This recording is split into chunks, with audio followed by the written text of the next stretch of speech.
Have you ever been scrolling online and you just stumble across something weird? Something that doesn't fit into any neat little box? Well, today we're taking a look at one of those digital mysteries. We're going to try and crack this thing wide open. Our whole investigation kicks off with this title, found right at the top of a webpage, The Fruit Mirage Trailer Park Paradise. I mean, right away, that's just strange, right? It's poetic, it's a little gritty, and it sets this really surreal tone.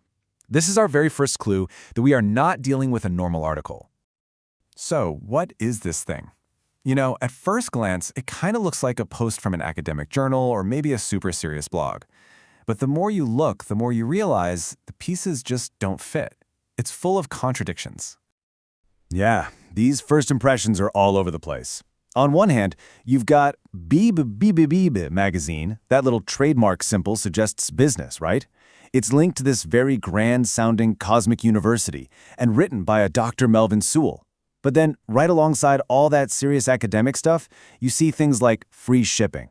And to top it all off, get this, the publication date is in the future. So, what is going on here? Okay, to figure this out, let's just focus on that surface layer first. It feels like the creator very deliberately built this academic facade, this whole structure of official-sounding names and titles. Let's break down what that actually looks like.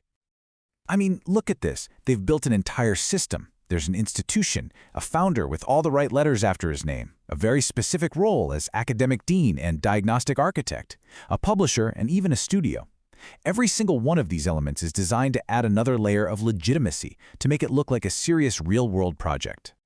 And, you know, if we stopped right there, we might just shrug and call it a weird art project or maybe a confusing website. But buried way down at the bottom of the page, there's a little section that changes everything. It's the key that unlocks this whole puzzle. And here it is, the Sovereign Diagnostic Disclaimer. Now, this isn't just your standard fine print. Nope. This is a direct statement from the creator telling us what this thing actually is and what it's for. This is our Rosetta Stone. This right here is the line. The creator is telling us straight up, this isn't an article.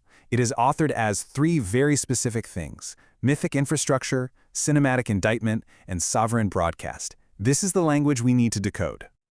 So, to really get what's going on, we have to understand what these phrases mean. So let's just take them one by one and break them down.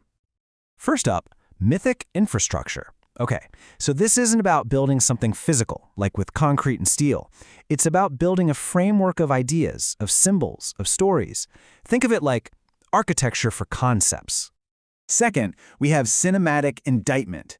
This tells us about the tone and the method. An indictment is a serious accusation, a critique. But it's cinematic, meaning it uses the style, the feeling, the storytelling tricks you'd find in a movie. It's basically making an argument through art. And third, sovereign broadcast. This defines its place in the world. Sovereign means it's claiming to be completely independent. It's a broadcast that isn't connected to any government or corporation or political party. It's just on its own. So here's the bottom line. You have this massive contrast. What it looks like on the surface, an academic paper, a university thing, that's all a deliberate disguise. What it claims to be is something completely different, a symbolic, artistic, and totally independent critique of the world. So, that leads us to the next big question, right?